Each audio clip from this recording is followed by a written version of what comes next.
Congolais, unis par le sang, unis dans l'effort pour l'indépendance. Le trésor de nos frères, de nos gourmets, et pour nos morts, pour le réprimer les langues, dans le bec au peuple ardent, pour la mer, pour me tuer, un pays pour nos garants, dans la paix, citoyens, entonnez, l'hymne sacré de votre solidarité. Saluez, dans les mains de votre souveraineté. Congo, ton béni, Congo, des aïeux, Congo, au pays, Congo, bien-aimé, Congo, nous peuples ensemble nous assurerons d'un bonheur, d'un jour au beau soleil, mbote na bandeko na biso nyonso oyo balandaka chaîne na biso la voix des sans voix et puis émission na biso Congo ya lobi Congo avenir. Nayebi ke toza na mwa makambo toutaki kolakisa bino mikolo eleki tolobelaki sur élection oyo eza koleka na kati ya communauté congolaise oyo eza na mboka Chine, précisément na Guangzhou.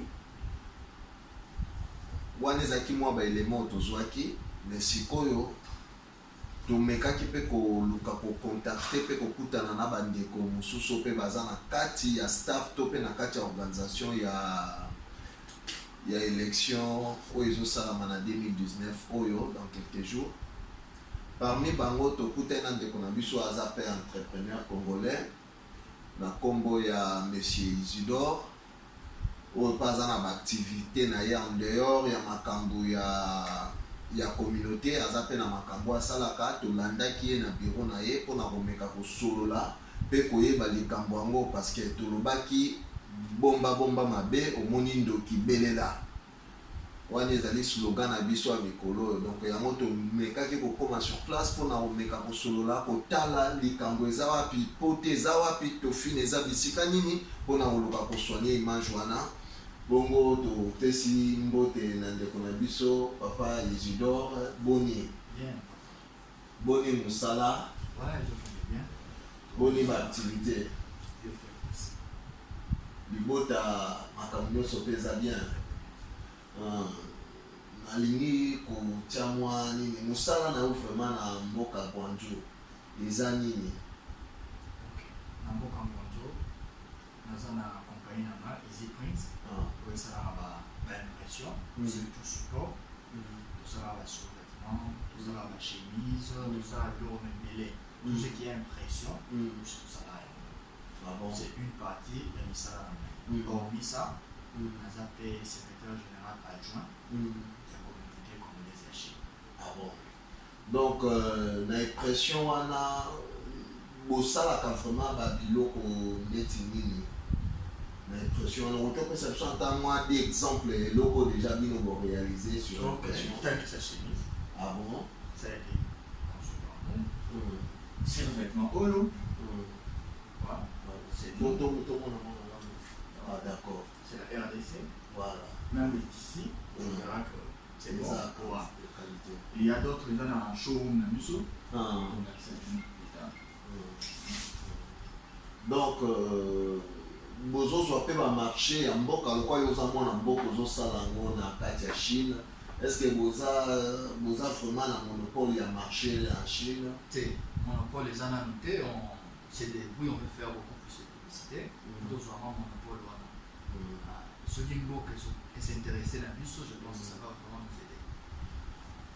Mais comment c'est possible moi na mboka à se déplacer? Azala parmi bato bazo contaminer na makambo ezosala na mboka mais azala na monopole te siko banani baza na monopole wana ba kolomboka kaka ouais toujours ba kolomboka mais eloko nini ezosala bino ozala na monopole te? Non, je pense que congolais biso moko tomi limité, ça il faut dire vrai. Tomi limité, je peux offrir le même prix aux chinois offrir mais il n'y a pas beaucoup de congolais qui s'intéressent à mes prix ou à mes services. Donc, ceux qui tout à l'heure vraiment frais patriote, de consommer congolais pas complet, ça va vraiment beaucoup plus nous aider. Ah, d'accord. Mais parfois, il y a un problème, il y a prix que tant que vous avez plus cher que les Chinois ou les Colomboka. Non, c'est pas un problème. Parfois, nous aussi moins cher que. Ah bon? Parfois, ça arrive que le prix n'a plus assez par rapport à notre préférence, ça n'est pas chinois. Ah bon? On n'a pas forcé. Mais nous, on dit quoi? Tu es pas chinois. Chinois, ça a la qualité qu'on les connaît bien entendu. C'est ce que je dis. Nous sommes congolais, tout ça, souvent des frais patriotes. Vous comprenez? On te rejoint, on est à préférer étranger à l'ambo, on est que moi en boca, à ça il est, nous ça la pièce est. Ah bon? C'est juste assez complexe, oui, ça là que. Ben, de côté, ça là. Mais quand vous savez ce qu'il faut contacter, contacter imprimerie, il faut impression, pardon, il faut que ça la néglige. Autant pour la rendre. Ouais, pour nous contacter, je peux juste lancer mon numéro de téléphone. C'est le 0086 131 444 36 206. Donc, je suis sur WhatsApp, sur WeChat. Et l'email est à easyprint01@gmail.com. Donc ceux qui m'ont eu contact na yo facilement pour yo moko pour gérer ma camion so toi pour staff na yo. Là il me contacte directement et puis on peut faire la cotation pour vérifier ce qui va faire la mesure de l'année. Ce dont on a besoin à 5 pommes pour ça des échantillons à taille et puis c'est impossible. Vraiment merci beaucoup. Je crois bien bande qu'on a biso ba congolais bisika nyonso bolandi to bisika nyonso bozolanda biso pardon bisika nyonso bozali. Tomekana noko sala eloko babengi consommons congolais. Tomekana ko valoriser biloko na biso ekoki ko sunga économie pe développement ya mboka na biso. Parce que ezo sala pasi komona ke ndeko aza na eloko oyo bandeko nyonso bakoki ko s'intéresser na yango, mais ndeko a préféré ni pour même pour na prix. Mais ndeko a préféré que nous ça la place nous plus cher que ndeko na ye. Bon, tu éviter de condamner mon tout mais adresse au bapé sibino. Et bon, bureau est à wapi? Bureau, ils ont un coin Tonglu. La 10e niveau. 10-0. Ah d'accord. Donc, ceux qui m'ont aligné même à la Chine, dans la carte, il y a Guangdong, il y a contacté Bino, on a numéro et puis une adresse wana. Ah, merci beaucoup. Bon, ce que toyaki vraiment awa pona kozwa mwa éclaircissement na bamakambo ezolekana na communauté na biso avant élection parce que omoni eza na bandeko oyo basungaki ngai kopesanga mwa baelema na analyse mais nalobaki bien na analyse oyo nasalaki nalobaki ke nyonso nalobi te ke eza ya solo ekozala mie koyeba kokota même na kati ya staff koyeba au juste eza problème nini ezolekana entre biso na kati ya communauté congolaise. Pourquoi toujours bisika ba congolais bazali ezaka toujours na makambo moko asese ba incompréhension moko donc congolais azoboma pona zwelo côté. Pourquoi ba makambo wana ezolekana communauté na biso congolais to na kati ya comité oyo tokoki kozala très bien tokoki kozala influent tokoki osala makambo ya minene baprojet minene mais tout ça toujours na bamakambo moko boyo ya bien te nde parmi baraison wana nalukaki mpe kocontacte ndeko na biso secrétaire na biso frère na biso papa Isidore parce que bandeko mosusu mpe bayebisa ngai ke non en tout cas osalaki analyse wana malamu mais sauf que il fallait mpe omeka kokutana mpe na bandeko mosusu oyo baza na kati koyeba vraiment vraie source ya likambo wana to mpe pota ya likambo wana ezali wapi vraiment yango toye koluka yo lisusu epuis koluka koyoka mpe oyo nini ezolekana. Ouais, je pense que merci pour la parole. Merci. Je pense qu'il faut tout banda na alpha. Il faut tout continuer. L'émission on a la qui est le cas très bien. Mais il y a certains points où on a qui vraiment tout rectifier. Pour information sur les mal données et les recommandations sous. Pour la première liboso, ils ont olobaki mpona kosundola communauté, ça veut dire président oyo azalaki asundolaki communauté et tout katiki makambo wana. Je pense que ce n'était pas ça. Il y a des images. Président oyo azalaki président Foulé alobaki na réunion devant tout le monde que azalaki sous disposé te compte tenu ya temps na ye baoccupation na ye ya kozwa charge ya communauté. Il avait jugé bon que tout ça la élection autre voter président moko provisoire ou harmoniser le statut na biso na ba élection. Donc c'était un peu ça. Donc moi les points du poso na ningaki vraiment la souligner. Et je ne pense pas qu'à une communauté na Kanda, non. Parce qu'il était tout souriant quand il a dit ça et tout, en tout cas, à moins que je ne me trompe. À ce la communauté na Kanda, il a organisé les élections pour un comité provisoire où il y a une élection définitive na statut na biso ya sika na loi électorale. Donc c'était un peu ça. Oui. Donc d'ici quand on a comprendre bien, moi information Angelo tozwa keza penza bongo te parce que na oya Angela ba epse biso que non président Bimaki même na salle na Kanda parce que à mon keza qui déjà complot, donc en quelque sorte déjà qui comploté. Déjà qui ba to kutani ba yokani mais nani vraiment influença qui réunion en ezala. En tout cas, dire vrai, n'a influence qui ça, je ne sais pas. Mais je sais que le président Foulé, Yende a béni ça qui bat une réunion, la salle où hier on a qui, et Batubayaki, à salle d'élection, le président et les gars qui viennent. Et le Kabwana est à Kenya. Et la réunion, on a un candidat Bazaki Bonio, Balenga qui soit Bissika et président Foulé. Ouais, si je ne me trompe pas, je pense qu'il y avait 4 ou 5 candidats. 4 ou 5. Ouais, si je ne me trompe pas. Donc, Nandenge, Yaki Kosalama, président Feli. Mais l'élection, il y a président, vice, ni les alliés qui étaient président. L'élection, c'est le même président. Donc, on est un président, et comme président Foula Zayn attend, tout le monde est pour bien la place comme les alaka, tout ça plus beaucoup plus de temps. Et vous votez un président, et après, vous nommez vice-président. Ah, donc vous votez président, mais vous nommez vice-président. Voilà. Ah. Nayoka qui peka kana bakoyoka yanzela que vice-président balobi a démissionné parce que balobi considération ezate ba considéraka yete. Yango a démissionné na ye. Donc en fait, information on a peine à y éviter réellement ce qu'il a démissionné parce qu'il n'a pas été considéré. Mais je pense que il a démissionné parce que le badi est tant à se permettre de passer président, en fait vice-président, hormis Kazara qui est étudiant si je ne me trompe pas, ça peut jouer. Et tant à parfois quand il faut faire la réunion, hier à nous à la soit et puis à la un peu absent, et il s'était dit qu'au lieu d'habiter ça va tout sous du parcours, mais il a préféré démissionner. Bon, tout le monde a un bilan. Dans le bilan, il y a 4 staff. Président Félix Azui Bokonzi et puis nommé vice-président. Bon. Après bureau Salami beaucoup taki nini bobakisi nini na niveau wana. Ok. Biso autre kutaki d'un point de vue du document, je me rappelle Tozwara, je pense 2 Okutaki. Ouais, c'est ce qui a été donné. Beaucoup de papiers. Des papiers duplicataires au bilan à Bango, à Makamano sur la salle en communauté. Bakomi à mon avis qui ils a déjà statut administratif.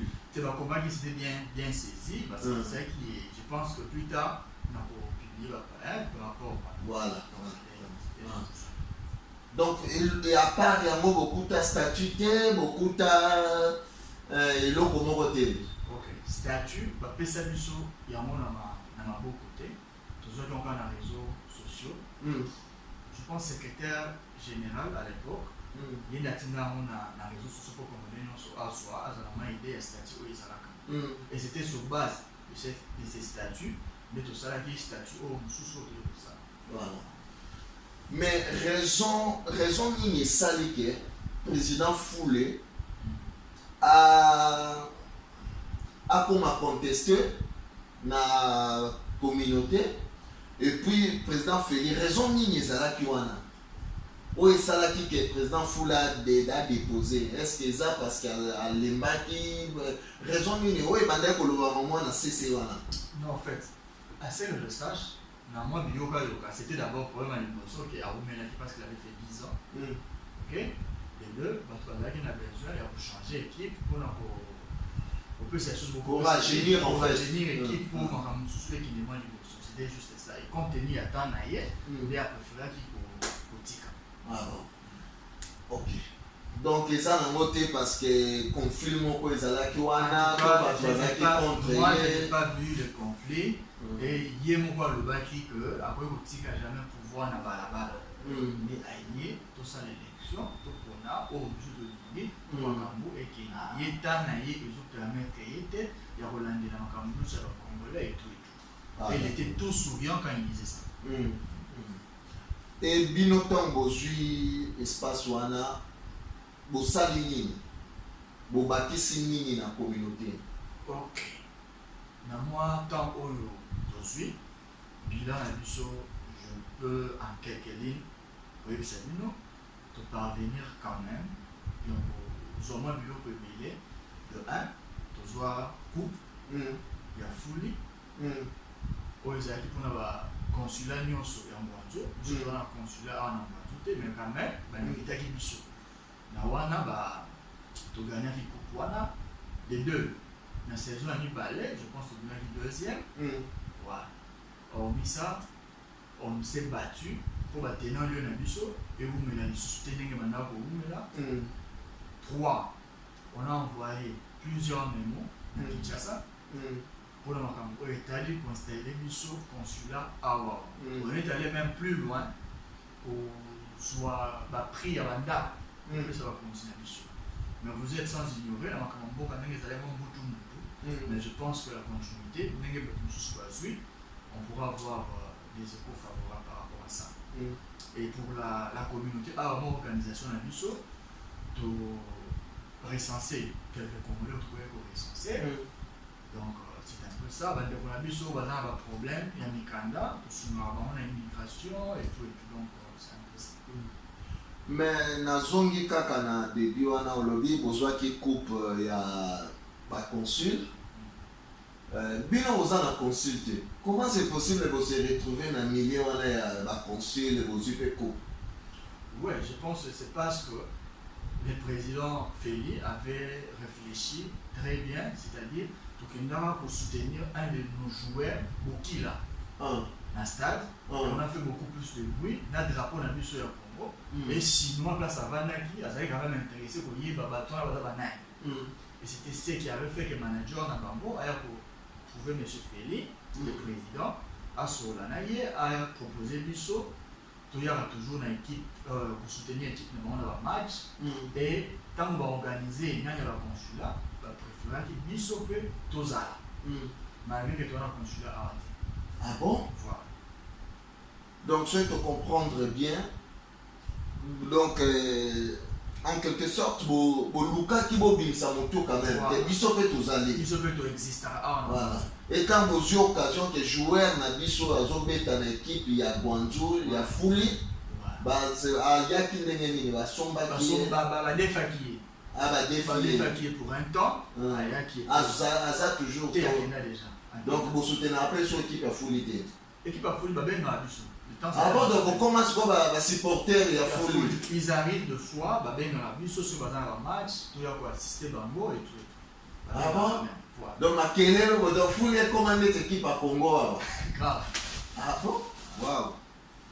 Et parmi les biloko wana Bobundi peut prendre un consul malgré la bouture mais moi déjà la conduite évolue. En tout cas, dire qu'il y a bouture parce que le gouvernement a changé.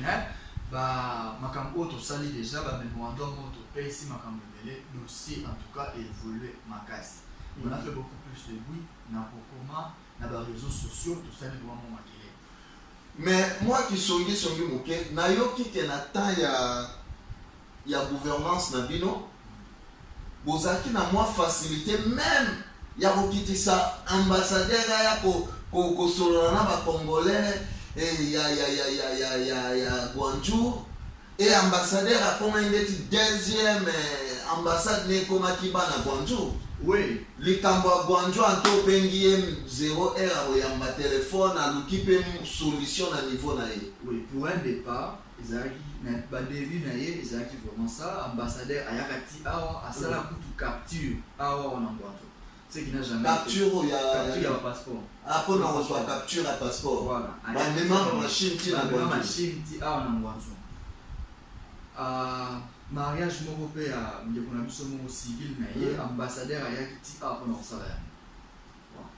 Donc au moins na temps na bino ambassade azaki présent, azaki visible en fait. Oui, ambassade na ambassadeur ye moko bazaki vraiment visible na biso. Et on parlait et on continue toujours à parler. Bien qu'il y a certains failles, mais toujours les battre, toujours continue toujours pour faire ça à vie na biso. Donc c'est un peu ça.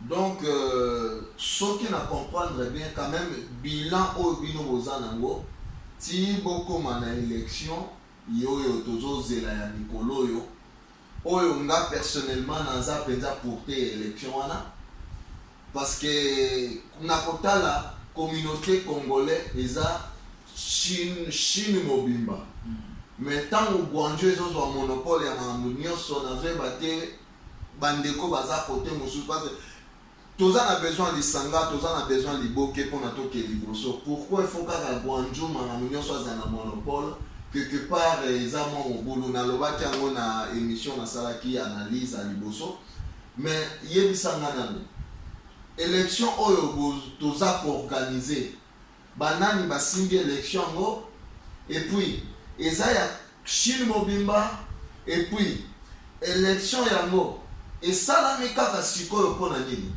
Ok, pour la élection, communauté, et la communauté congolaise, il y a Chine mobile. Tant où le statut est mis, ma camion se signe, doit demander ma camion, c'était prévu que la commission électorale va faire l'élection, va organiser l'élection, et non comité. Commission électorale, puis va jouer ma camion à main, va dire pour ça l'identification. Pour token l'élection, va identifier tout ça combien, va gagner dans et il y a de ses amis, ou soit de ses frères, où il va boire pour ça l'identification. Pourquoi? Raison à Bambo Primo et que l'identité aux autres en fait, aux commissions électorales et aux autres, exemple, il paye sa Kabila va voir. L'élection présidentielle dans l'élection au jour mort à Congo. Je n'ai pas compris. C'était quelle réflexion, je n'ai pas compris. Bataseni Basalaka, ah ouais, c'est à Congo. Bataseni, preuve d'ailleurs, on n'a pas voté ici. On a évité l'idée, on a certaines personnes, bien sûr. Que bah voix, bah là, il faut que ce soit et ça va voir pour que nous puissions Kabila. Et comme bah tout le monde va aller poster na président, n'enga dirigeant qui mboka et bah banaki déjà pour boire makambo. Ça c'était le premier point. Mais dans la loi électorale où il y a biso ya communauté, ils ont le avant qu'on s'en l'élection, il faut qu'on identifie nani a voté. Oui. Quand il y a un nombre de Congolais, comment tu organiser nani? Comment? Mais c'est pas mon tour à boyi qu'on s'identifier. Comment vous votez? Comment vous votez? Si vous êtes membre de la communauté, comment vous votez? Dernier tour, il y a malien. Dernier tour, il y a réellement congolais.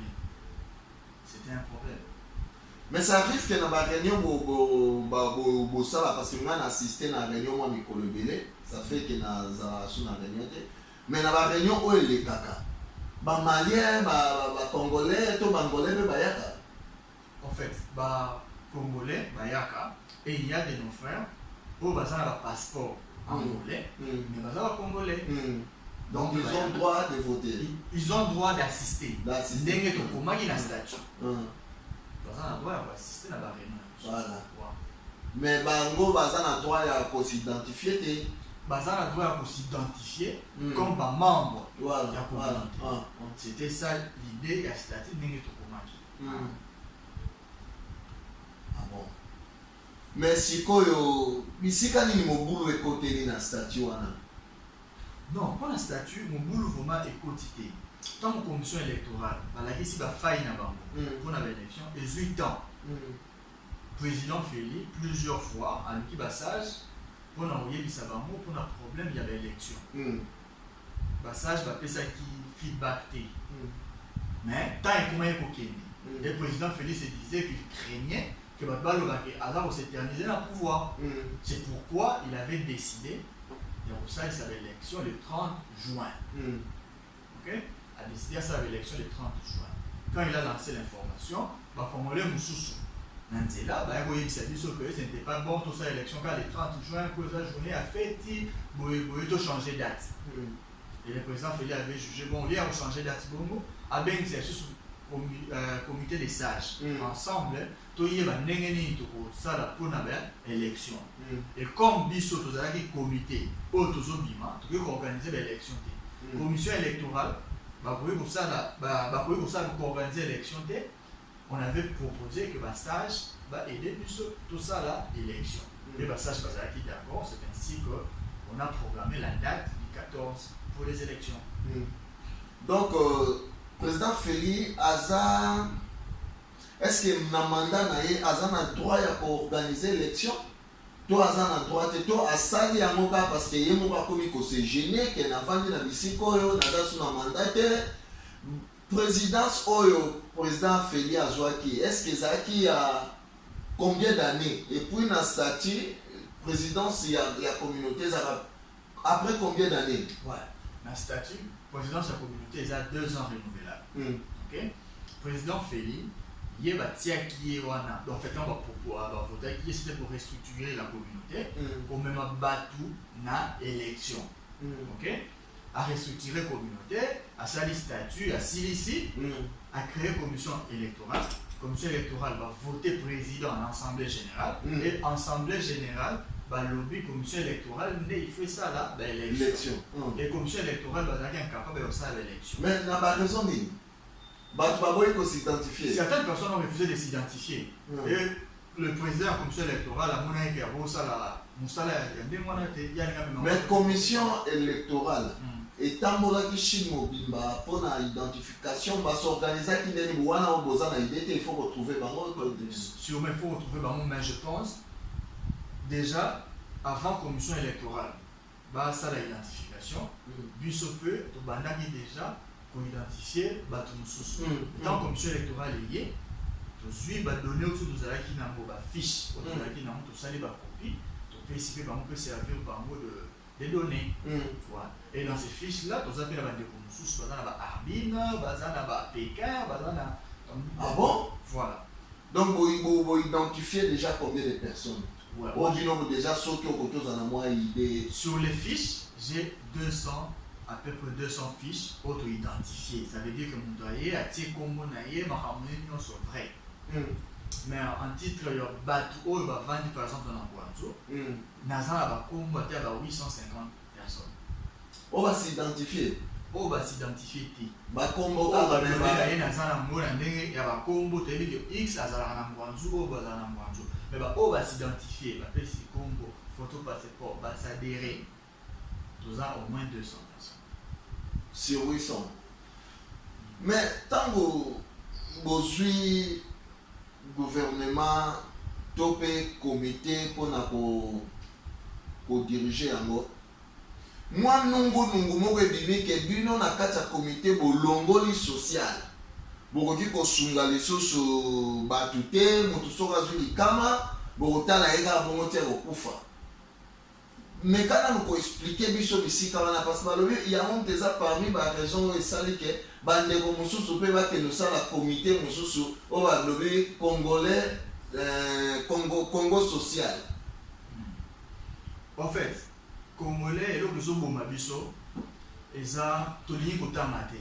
Au temps makambo, biso moto komi. Tous autant à monter. Social, il y a communauté et lobby nini. Congolais, tous ont beaucoup plus besoin. Il y a fanatisme, tous ont beaucoup plus besoin. Il y a, je ne sais pas quoi dire. Moi, je vous en vraiment. Président de la communauté. Après, on a poche na été à la Kabila Batu. Il y a un moment où on a kabila Batu. Ngana secrétaire adjoint. Il y a une structure où il sali pour nous sunga batu. Ceux qui ont adhéré à la communauté, ils sunga yo nengeni. Ceux qui ont un ordre na cotisation mensuelle na yote. Ceux qui congolais, tolingi kotanga autre comité. Parfois tous au boss na autre comité. Si je peux bien lire. Dans le chapitre 4, il y a statut des droits des membres. Article 9. Droits de membres, alinéa 1. Tout membre statutaire d'origine congolaise en règle des cotisations a le droit de voter et de se faire élire. Alinéa 2.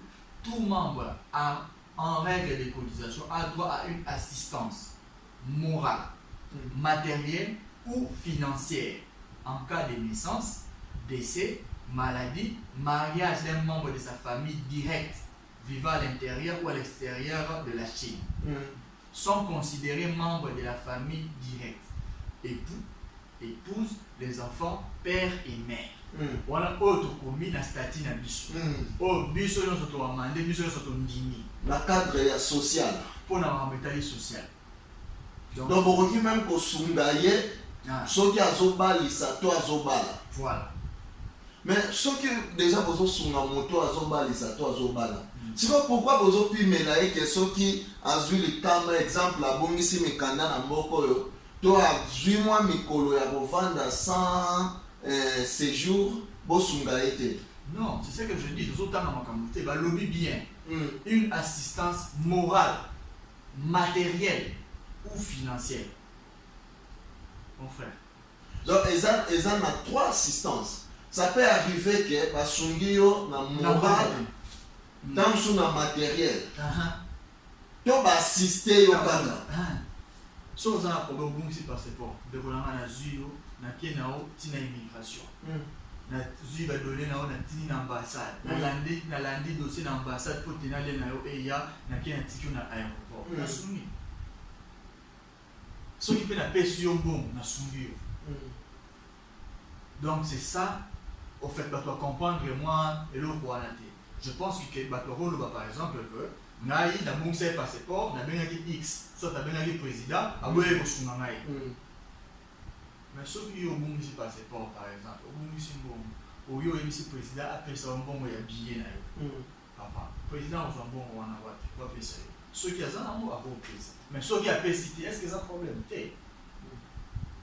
Mais ce que nous avons comprendre. Moi, zunguluke ou esali ke comité comme un mbanda. Donc comme un mbanda et où tu vois que l'oko nini, eza na eloko moko kaka esala, même tofina, eza na eloko ekreaka infection wana. Eloko nini matisi infection wana na niveau wana. Non, pour dire ça, pour ma campagne, moi, groupe Moussou Yabato, au bazar mon parti, on a encouragé, on a musala au bazar au sala. C'est dans le sang des Congolais. Sur Otali, Ata, Wenge, il y a combien de Wenge? Sur Otali, Ata, politicien à Lusso, il y a combien de Zui Ata, sur Obakenaki Genève, sur Kanambo Kabouanaki, c'est dans le sang. Congolais a limite toujours bien président. Congolais a limite toujours, il peut régner dans le coin. Être ensemble, tout l'unir en beauté. Or, ça nous affaiblit.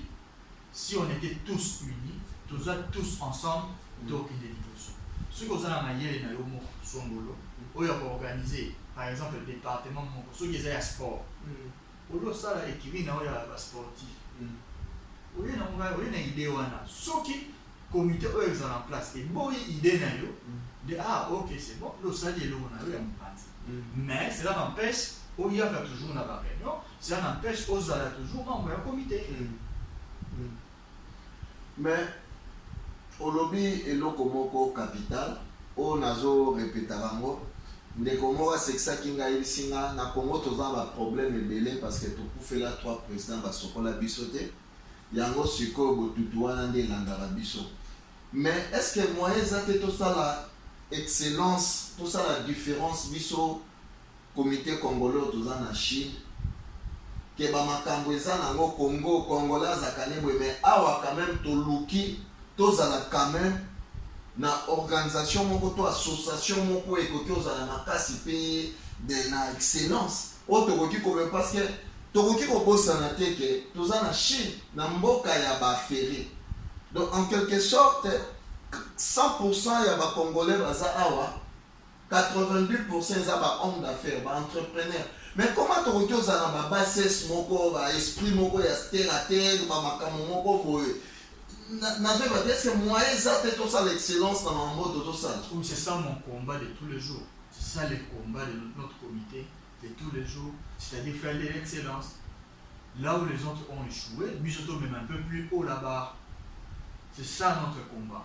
Ce n'est pas de voir les Congolais se diviser, non.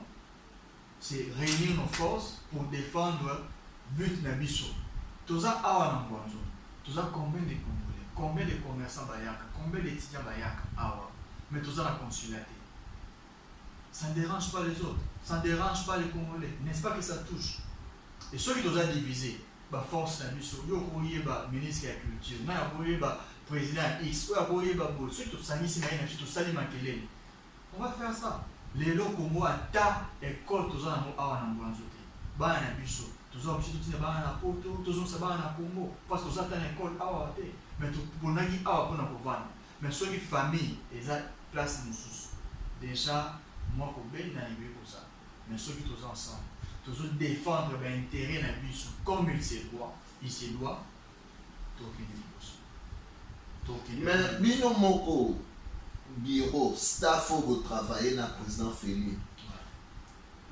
Analyse nini bozo sala to discours nini bozana yango. Parce que baza ko accuser bino na makambo ebele. Mais façon nini obozo lukabo lakisa ba tout le contraire. Non, pour accuser monsieur ça na makambo par exemple. Balobi exemple que bo vendeli pouvoir na bino bozwaki ezalaki mpona bozwaka bakope na ambassade bozala moi maloba ya CC banzela ya CC eleki trop. Mais bino moko on ferait dire problème nini bozomona bato bokambi pendant balobi bosali 4 ans bato bokambi pendant 4 ans eloko nini botire na eloko wana e ngambu nini au cas où élection yango esalame parce que nga naza contre ya temps naomona temps ya kosala élection eza nano te. Mais tant il y a pour s'organiser il y a des années. Mais au cas où va faire l'élection, et là on dit est-ce que vous avez un danger que Moutoua a voté il y a un petit peu de soucis? Non, c'est ça que je dis. Congolais, tous à Kanaboli. Tous à la Kakanaboli. Ça veut dire, Oyo Aye, Abakisi brique mon corps, Oyo Amat, ça brique mon sous pour me ramener qui n'est pas. Ce n'est pas pour autant dire que M. Dossali Moussala, une excellence. On a eu des failles. Oh, bisomo parfois de gros monde à monter. X to Y, tant qu'on y a, on l'a dit ça, que ah bon, bah ça a été bien été, on a eu pour bâtir ça, pour tout qui est délivré. Ça va nous aider. Mais je pense que le problème du Congo est ça, bisomo pour va congolais nan. Tout le monde a besoin de l'identité. Tout ça bisomo va nous dire bisomo. C'est très important. Congolais aux autres causes c'est l'intérêt du camp. Pour rien. Qui me dit on a besoin de pamba. Pour monter l'histoire moi ya lokuta et toujours ça on peut marquer les mais il lokuta. Je ne sais pas si tu gagnes à nini.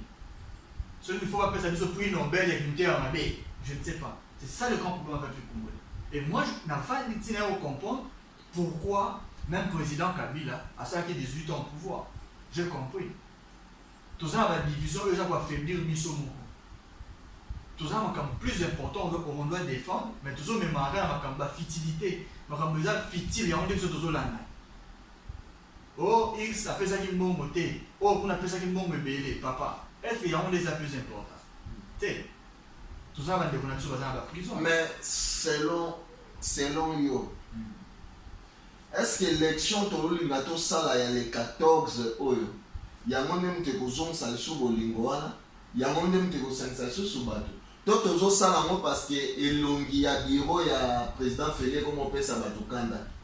Bon, dire que l'on a président Félix et comme on peut ça batukanda, ça je ne pense pas. Mais lui-même président Félix a préféré qu'il a quitté tant qu'il y avait élection de manière à ce que tout soit battu à Sika, président et à Sika, à ça là, comité n'a pas à Sika pour tout qu'il y ait des bosso. Sauf qui tous amis bolingo. Ata soki batie Yesu Christo na mtu ya communauté et aussi batie. Mais il y a ça maintenant. nazotika kaka bisika wana ntango bozolobelaka toke na élection bozolobela Chine mobimba to bato ya Gwanju. Et dérangement oyo boza nango eza dérangement oyo parce que ura na telemeli bino iyo a telemeli bino to kaka problème eza kaka Gwanju kaka moto azocompliqué makambo. Non, en fait, dire que l'élection tout ça sous pression, ce n'est pas ça. L'élection est pour la communauté mobile. Le président Félix a organisé ma campagne sur le comité na mukolo oya lelo a monique commission électorale ba ça musala très bien dit. Ba faillir un objectif na bango dès à se décider to qu'il quand même na élection. Pour tout tia comité ya sika. Oya dali Chine mobimba. Oui, élection et ça les ma comme les nyonso en ya pour voter. Mais sauf que oya poza na salle les ya pour voter. Makoki ezate ya kusala bato bazana Ural ba voter ou bazana Arbin ba voter mais ceux qui la comprendre bien influence il y a élection où ils a plus na Gwanju parce que mutu oyo aza na Arbin ako voter te mais ceux qui a se retrouver na Gwanju à voter quelque part ekoki peut créer moni tozo lobela likambo oyo parce que tozo ciblé bato l'individu tozo le kambo parce que tozo ta l'intérêt à bato nyonso nalandaki émission to conférence moko bosalaki osoulevaki point moko olobi bakongolais awa balobaka te parce que bazangi mamba koloba te mais balobaka te parce que bazalaki na bamoyen ya koloba te bandeko baza pe na baprovince to pe baville mosusu ya Chine bakoki mpe kozala na makambo koloba bakoki mpe kozala na baida kopesa me baozanga moyen pourquoi pas kotarde mo élection ko réorganiser système ya élection lelo oyo tomonaka bandula ya roi banini bato bavotaka en ligne site moko ya communauté eza wana batie banani mais à condition que moto s'identifie donc nakotisi kombo na ngai nakotisi identité na ngai et après naponi moto nalingi ekembala moko bino bokosala comptage na bino a partir ya nini wana ekopermettre bolancer nini wana Chine mobimba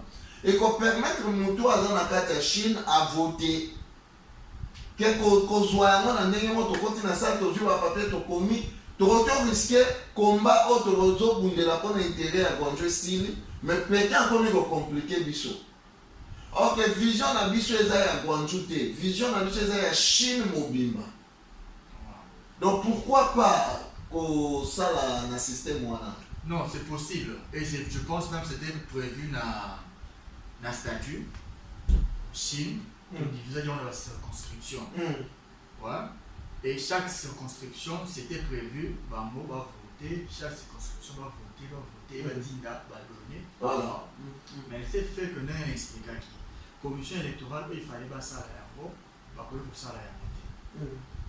Et directement, Makambu et Katani. Le président Félix a eu décision que tout Kenya dans l'élection.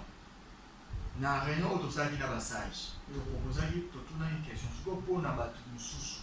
Au bazar banda tokosala ndenge nini basa za bino na minute oyo soki to lobby bango pe va voter soit na par voie électronique et tout les gens diront certaines personnes pourront dire que tricherie est salemi makambo belé salemi alors comme tous sommes fragiles to message na makambo ta élection pour un début qu'on organise l'élection à siège social d'abord aux Gwanzo na salle wana soki bandeko o azana Uran ou à Arbin à se retrouver jour où on a la salle à voter sans problème. Mais dans le groupe Nabiso, ceux qui basent la suggestion à couper ça, l'idée à couper ça, bah oui toujours couper ça dans le groupe parce que dans le groupe pour réunir, bah de Nabiso il y a partout en Chine. Donc côté on a la monique tout calmement les colos, tant on se meka la prochaine numéro pour avancer, pour avancer.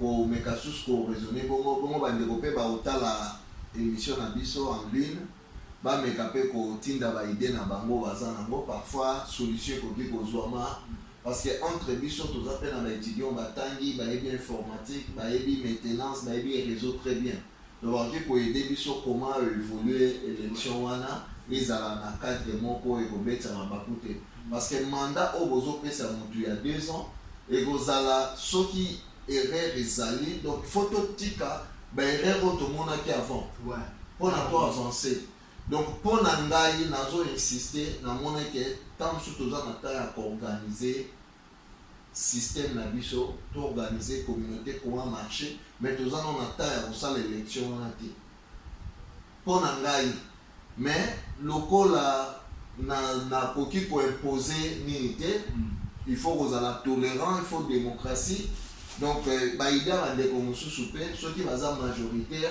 pourquoi pas to adopter baide na bango mais nalingaki nayeba bacandidat déjà bayebani to tozozela toyeba bango et puis vision ya bacandidat tokovote tokoyeba bango ndenge nini. Ouais, je pense que j'avais dit dès le départ que Bassage n'est pas encore organisé élection Oyo.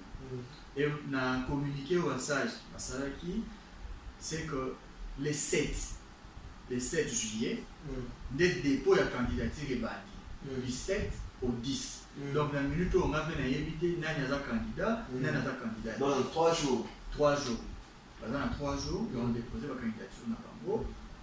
Et que ceux qui vont déposer, je pense que Bassage va publier pour eux déposer la candidature. Va publier un mot à pied. Toujours dans le groupe Nabiso. Dans les réseaux sociaux.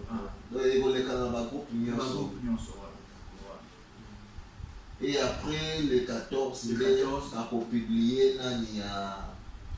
je pense le 10, le même 10 soir, il va publier le candidat. Et je pense que chaque candidat soit face à la propagande. Cette propagande, et le 14, il y a une élection. Oh, à ça, les 7 va publier les 7 au 10, à qui candidature. De 10 au 14. Les 14 va publier. Elle va voter et va publier le même jour. Voilà. Tout ça, attendez, on a la compilation, ou machine à voter, et ça compliqué. Quand même, souvent, combien de personnes vont voter, n'a gagné. Et puis, espérons que tout le monde a pu monter à donner qui a besoin de vérité désir, parce que le col a toujours copié nous sur le salon en boca, la logique il y a kuna, na zo espérer que tout le monde a été que monter à bigno tengai, c'est pour voir soigner la monde qui va sage, parce qu'il vraiment sage, pour expliquer, pour expliquer la tautologie wana. Pour plus ça ma cantonné ko copier minimum ma cantonné le Karamboka. Ça je vais habiter. Ceux qui le bio, bah tu as X, va voter kuna, bah tu as Y, va voter kuna, bah tu vas donner, bah nous va contester, na ni mana on tricherie ça les mani. Mais na salle, na minute wana, montant tu as témoin na yé, papier ya mot. Oye, boza combien tu as 50 personnes. Oh il y a qui dit papier, qui dit combien, oh il y a du 20, oh il y a du 10, oh il y a du 9, tout quel ballon tu publier. Mais il y a des gens na raisonner qui est le kwana. Na salle tant que la réunion, bah à peu près combien? Ouais. Bah ceux qui battent baza pour na mabetaille élection, bah comment à 100. Bah comment à 100. Qui est pour na makambo etali mikanda. En tout cas à 20. Parce que le problème qu'on a réfléchi ça qui wana bande ko balandi to meka raisonner na bino to sala analyse. Mingi toza awa toza bana ya masina na ya njili mais masina aza na bato ebele na Chine donc admettons que candidat pe ya masina azali akoki kokwesa baninga non seulement parce que bato basepeli na vision na ye mais parce que mwana quartier na bango eza na baquartier mobimba oyo baya presque katikati ya quartier bazala aya na Chine na Guangzhou. Et ça na ba côté mosusu ndeti exemple bana ngaliema bana ipene bana delvo baza mingi te. Donc on qui pour risquer élection na kati ya salle soki salami au moins que muto yo quartier na bango de baza mingi yete mtazo élection et aziango non parce que azali na vision to nini parce que azali majorité quartier na bango de ba ye mingi na salle. Et papa na côté wana na éviter yo koki kolobela sage te mais selon yo omoni yango ndenge nini place wana pour la nana ancienne comment tous beaucoup plus mature to voter mutu pour la acquaintance na biso to voter mutu pour na ba capacité na intellectuelle to voter pour la manière où on peut la biso to voter c'est parce que aza pire bien na ngai ye muta futela nga billet ye muta sa ki bo poza na nyongo na ye moko x to zelo na ye moko voter to voter mutu oyo azala apte ya komema communauté na biso liboso parce que la communauté congolaise nous a parmi la grande communauté à la Chine il faudra que mutu oyo tokotia wana akoka kodéfendre les Congolais et pas l'autorité chinoise l'autorité chinoise l'autorité ya mboka na biso l'intérêt na biso à défendre yango. C'est très important. Il faudra vraiment donc nous en face et à venir na biso et ça mboka na biso et biso nous décider et c'est nous qui allons sanctionner ba oyo ba mbaki biso mabe basali mabe et tout pour sanctionner bango na élection. Donc, j'espère que Balandi pour comprendre que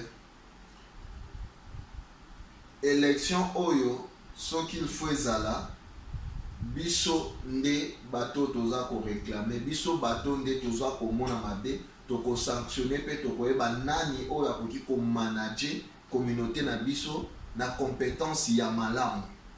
Nani akoki komema division te nani akoki kokomisa communauté te ke ekomi communauté mo ya clique ya bana quartier to ya clique ya batu moko boye to ya clique ya tribu moko parce que des fois ezali ba congolais bakomi ko copier nyonso ezoleka na mboka donc tozo risquer to koma pe awa pe na lamuka na biso na FCC na biso na cash na biso tozo risquer to koma makamana mais tozo espérons que toza mature Tokoleksa makamwana na ndenge moko kimia vraiment papa Isidore na sepeli mingi par rapport ya temps na yo pesi biso oyo ezali kaka première intervention na biso ya mibale kozala ya misato kozala pourquoi pas toya tolobela pe makambo mosusu pourquoi pas toya pe tolobake likambo boye simbi pourquoi pas toya pe tosala promotion ya misala o biso tozo sala parce que toza na besoin en marketing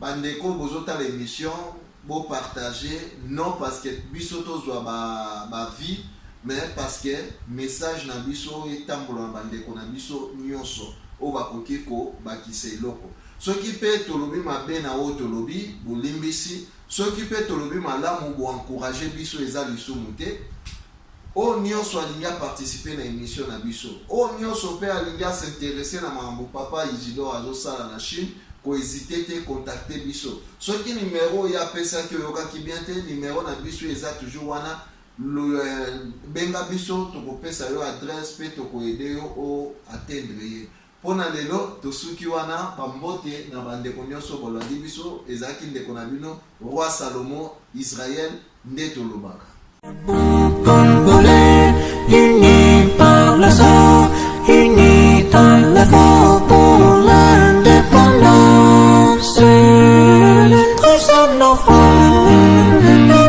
grands-mères, et pour nos morts, pour le réprimer les langues, dans le bec au peuple ardent, pour le lendemain, pour me tuer, un pays pour mon garant, dans le bec. Citoyens, entonnez l'hymne sacré de votre solidarité. Fièrement, saluez dans les mains de votre souveraineté. Congo, ton béni, Congo, des aïeux, Congo, au pays, Congo, bien-aimé, Congo, nous peuplerons ensemble et nous assurerons d'un bonheur, tout un jour, au bon soleil.